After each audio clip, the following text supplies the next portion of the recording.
ಎಲ್ರಿಗೂ ನಮಸ್ಕಾರ. ನಾನು ಡಾಕ್ಟರ್ ಗಿರಿಜಾ, ಹಾಸನದ ಪ್ರಸೂತಿ ಮತ್ತು ಸ್ತ್ರೀರೋಗ ತಜ್ಞೆ. ಹಾಸನ ವೈದ್ಯಕೀಯ ಮಹಾವಿದ್ಯಾಲಯದಲ್ಲಿ ಸಹ ಪ್ರಾಧ್ಯಾಪಕಳಾಗಿ ಕೆಲಸ ಮಾಡ್ತಾಯಿದ್ದೀನಿ.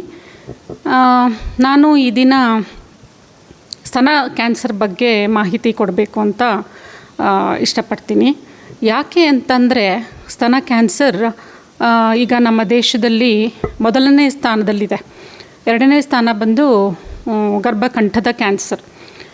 ಈ ಸ್ತನ ಕ್ಯಾನ್ಸರ್ ಅನ್ನು ತಡೆಗಟ್ಟಬಹುದಾದ ಒಂದು ಕ್ಯಾನ್ಸರ್, ಯಾಕೆಂದರೆ ಇದಕ್ಕೆ ಸ್ಕ್ರೀನಿಂಗ್ ಟೆಸ್ಟ್ ಅವೈಲೇಬಲ್ ಇದೆ.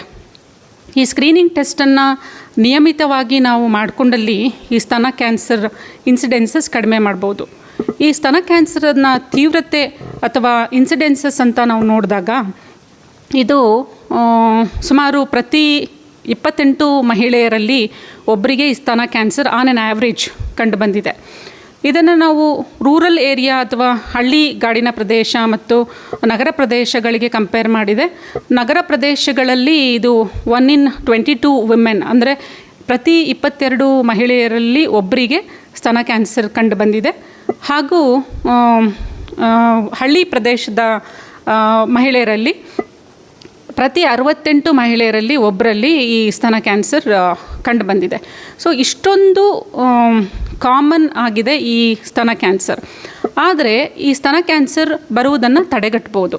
ಇದಕ್ಕೆ ಮುಂಚೆ ಇದು ಯಾಕೆ ಬರುತ್ತೆ ಅಂತ ನೋಡೋದಾದರೆ ಇದಕ್ಕೆ ಕಾರಣ ಬಂದು ಆನುವಂಶೀಯ ಒಂದು ಕಾರಣ ಇದೆ.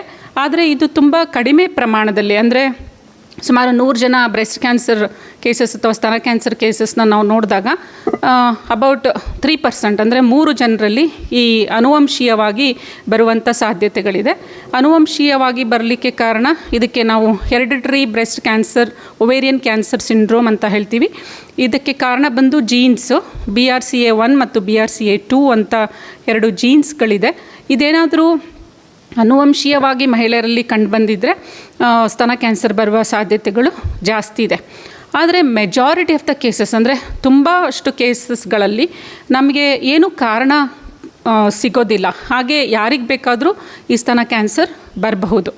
ಆದರೆ ಇದಕ್ಕೆ ಕೆಲವು ರಿಸ್ಕ್ ಫ್ಯಾಕ್ಟರ್ಸ್ ಅಂತ ಹೇಳ್ತೀವಿ. ಇದಕ್ಕೆ ಕಾರಣಗಳು ಕೆಲವು ಅಂದರೆ ನಮ್ಮ ಲೈಫ್ ಸ್ಟೈಲ್, ಅಂದರೆ ಜೀವನ ಶೈಲಿ ಅಥವಾ ಜೀವನ ಶೈಲಿ ಪದ್ಧತಿ ಅನ್ನು ನಾವು ನೋಡೋದಾದರೆ, ಈ ಯಾರಲ್ಲಿ ಸ್ಥೂಲಕಾಯದ ಮಹಿಳೆಯರಿರ್ತಾರೆ ಅವರಲ್ಲಿ ಈ ಈಸ್ಟ್ರೋಜನ್ ಅನ್ನೋ ಹಾರ್ಮೋನ್ ಪ್ರಮಾಣ ಜಾಸ್ತಿ ಇರೋ ಕಾರಣ ಒಂದು. ಇನ್ನೊಂದು, ಯಾರು ಮಹಿಳೆಯರು ಡೆಲಿವರಿ ಆದ ನಂತರ ಬ್ರೆಸ್ಟ್ ಫೀಡ್ ಮಾಡಲ್ಲ, ಅಂದರೆ breast feeding is a protective factor ಅಂತ ಹೇಳ್ಬೋದು.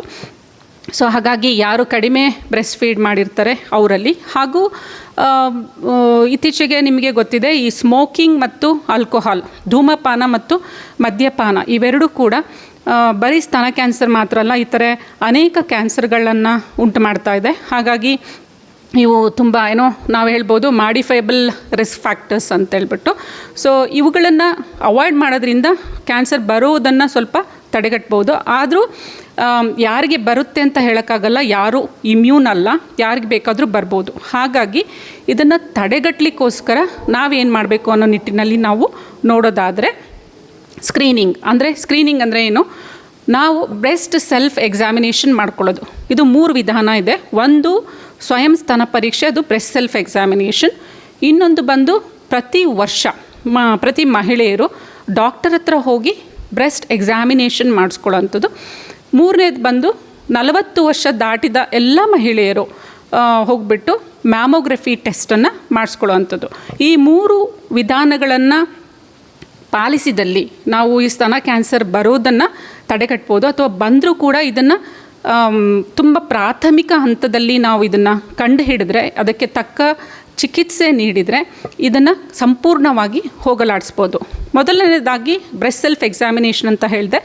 ಇದು ಪ್ರತಿ ಮಹಿಳೆಯರು ಯಾರಿಗೆ ಪೀರಿಯಡ್ಸ್ ಆಗ್ತಾ ಇರುತ್ತೆ ಅಥವಾ ಋತುಚಕ್ರ ಆಗ್ತಾ ಇರೋ ಮಹಿಳೆಯರಲ್ಲಿ ಪ್ರತಿ ತಿಂಗಳು ಮುಟ್ಟು ನಿಂತ ನಂತರ 8ನೇ ಅಥವಾ 8 ದಿನದಿಂದ 10 ದಿನದ ಒಳಗೆ ಸ್ನಾನಕ್ಕೆ ಹೋದಾಗ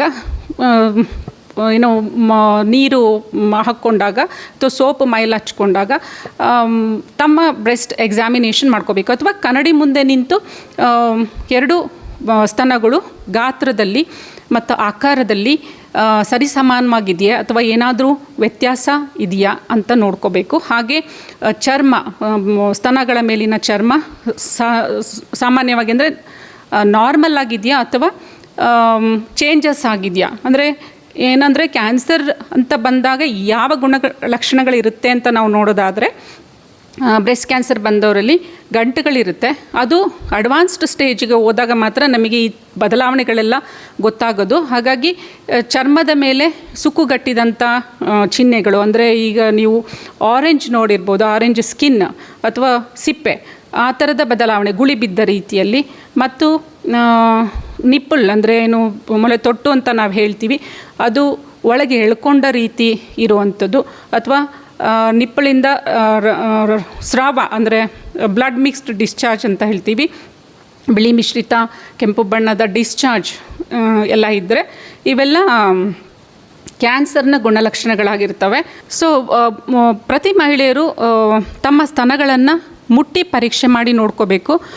ಎಡಸ್ತನವನ್ನು ಬಲಗೈಯಿಂದ, ಬಲಸ್ತನವನ್ನು ಎಡಗೈಯಿಂದ ಮುಟ್ಟಿ ನೋಡಿಕೊಂಡಾಗ ಏನಾದರೂ ಗಂಟುಗಳು ಕಂಡು ಬಂದಲ್ಲಿ ಅಥವಾ ಫೀಲ್ ಆದರೆ ಅವರು ತಕ್ಷಣ ವೈದ್ಯರ ಬಳಿ ಹೋಗಬೇಕು. ಹಾಗಂತ ಗಂಟು ಸಿಕ್ಕ ತಕ್ಷಣ ಭಯಪಡಬೇಕಾಗಿಲ್ಲ. ಎಲ್ಲ ಗಂಟುಗಳು ಕ್ಯಾನ್ಸರ್ ಗಂಟುಗಳು ಆಗಿರೋದಿಲ್ಲ.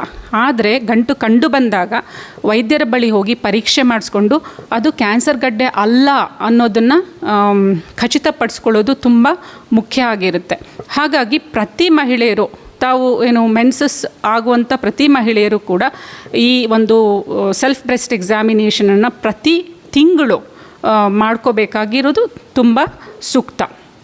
ಹಾಗಾಗಿ ಈ ಒಂದು ಬ್ರೆಸ್ಟ್ ಕ್ಯಾನ್ಸರ್ ಏಜ್ ಲಿಮಿಟ್ಟು ಕೂಡ ಇಲ್ಲದಾಗಿದೆ. ಯಾಕೆಂತಂದರೆ ಈವನ್ ಚಿಕ್ಕ ವಯಸ್ಸಿನ ಮಹಿಳೆಯರಲ್ಲೂ ಕೂಡ 22 ವರ್ಷ 25 ವರ್ಷದ ಮಹಿಳೆಯರಲ್ಲೂ ಕೂಡ ಈ ಸ್ತನ ಕ್ಯಾನ್ಸರ್ ಕಂಡು ಬರ್ತಾ ಇದೆ. ಹಾಗಾಗಿ ಇದನ್ನು ಪ್ರತಿ ತಿಂಗಳು ತಪ್ಪದೆ ಎಲ್ಲ ಮಹಿಳೆಯರು ಸ್ವಯಂ ಸ್ತನ ಪರೀಕ್ಷೆಯನ್ನು ಮಾಡ್ಕೋಬೇಕಾಗಿರೋದು ಒಳ್ಳೆಯದು. ಹಾಗಾಗಿ ಇದನ್ನು ಹೇಗೆ ಮಾಡ್ಕೋಬೇಕು ಅಂತೇಳ್ಬಿಟ್ಟು ಪ್ರಸೂತಿ ಮತ್ತು ಸ್ತ್ರೀರೋಗ ತಜ್ಞರು ಹತ್ರ ಹೋಗಿಬಿಟ್ಟು ಇದನ್ನು ಹೇಗೆ ಪರೀಕ್ಷೆ ಮಾಡ್ಕೋಬೇಕು ಅನ್ನೋದನ್ನು ಕರೆಕ್ಟಾಗಿ ಮಾಹಿತಿ ತಗೊಂಡು ಪರೀಕ್ಷೆ ಮಾಡ್ಕೊಳ್ಳೋದು ಸೂಕ್ತ. ಹಾಗೆ ಇನ್ನೊಂದು ಬಂದು ಪ್ರತಿ ವರ್ಷ ಡಾಕ್ಟರ್ ಬಳಿ ಹೋಗಿ, ಡಾಕ್ಟರು ಇನ್ನೂ ಕರೆಕ್ಟಾಗಿ ಪರೀಕ್ಷೆ ಮಾಡೋದ್ರಿಂದ ಏನಾದರೂ ಗಂಟುಗಳಿದ್ದರೆ ಕಂಡು ಬಂದರೆ ಅವರು ಸೂಕ್ತ ಇನ್ವೆಸ್ಟಿಗೇಷನ್ಸ್ ಅಡ್ವೈಸ್ ಮಾಡೋದ್ರಿಂದ ಅದನ್ನು ತಡೆಗಟ್ಬೋದು. ಹಾಗೆ 40 ವರ್ಷ ದಾಟಿದ ಎಲ್ಲ ಮಹಿಳೆಯರು ಕೂಡ ಮ್ಯಾಮೋಗ್ರಫಿ ಅನ್ನೋ ಒಂದು ಪರೀಕ್ಷೆಯನ್ನು ಮಾಡಿಸ್ಕೊಳ್ಳೋದ್ರಿಂದ ಈ ಸ್ತನ ಕ್ಯಾನ್ಸರ್ ಯಾವುದು ಕೈಗೆ ಸಿಗದೇ ಇರೋ ಗಂಟುಗಳು ಕೂಡ ಅದರಲ್ಲಿ ಕಂಡು ಬರೋದ್ರಿಂದ ಅಥವಾ ಸಿಗೋದ್ರಿಂದ ಇದನ್ನು ಇನಿಷಿಯಲ್ ಸ್ಟೇಜಲ್ಲೇ ನಾವು ಪತ್ತೆ ಹಚ್ಬೋದಾಗಿದೆ. ಈ ಒಂದು 3 ವಿಧಾನಗಳನ್ನು ಪಾಲಿಸೋದ್ರಿಂದ ನಾವು ಸ್ತನ ಕ್ಯಾನ್ಸರನ್ನು ಪ್ರಾಥಮಿಕ ಹಂತದಲ್ಲಿ ಕಂಡುಹಿಡಿಬೋದು. ಹಾಗೆ ಬಂದಿದೆಯಲ್ಲೋ ಅಂತ ತಿಳ್ಕೊಂಡು ಇದನ್ನು ಸೂಕ್ತ ಚಿಕಿತ್ಸೆಯಿಂದ ತಡೆಗಟ್ಬೋದಾಗಿದೆ.